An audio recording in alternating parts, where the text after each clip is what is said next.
اور اس غلامی پہ ناز ہے، اب 60,000 دینار کا قرضہ لے کے دنیا سے جاؤں گا تو میری قبر پہ بوجھ رہے گا۔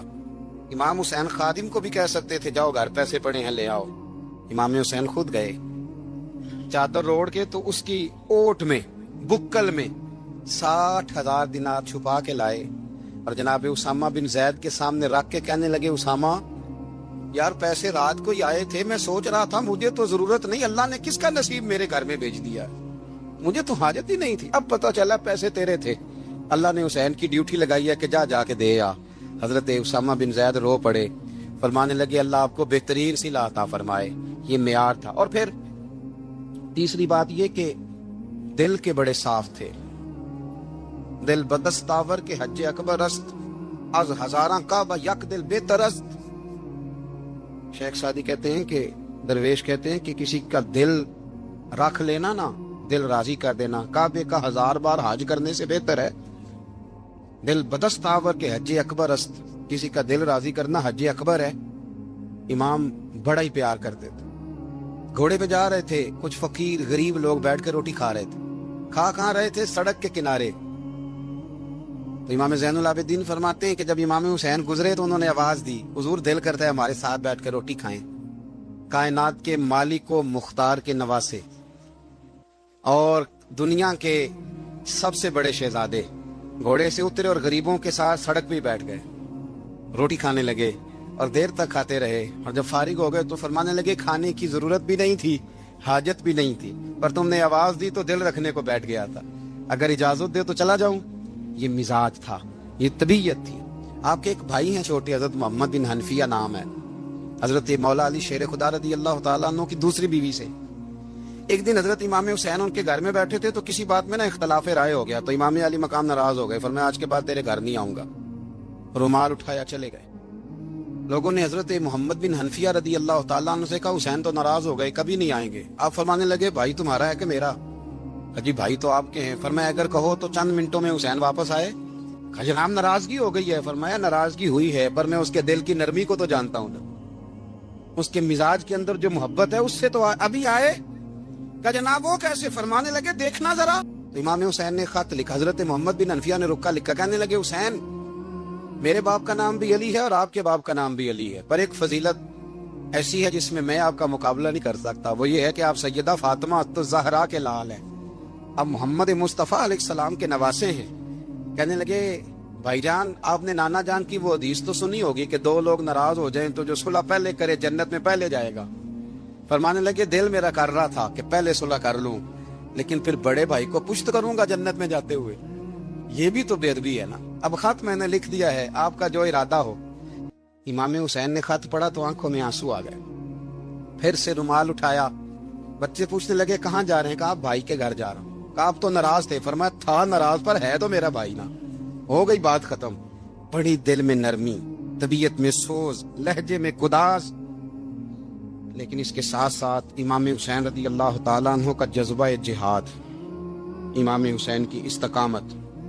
آج لوگ ادھر ہوتے ہیں جس طرف ہوا کا رخ ہوتا ہے،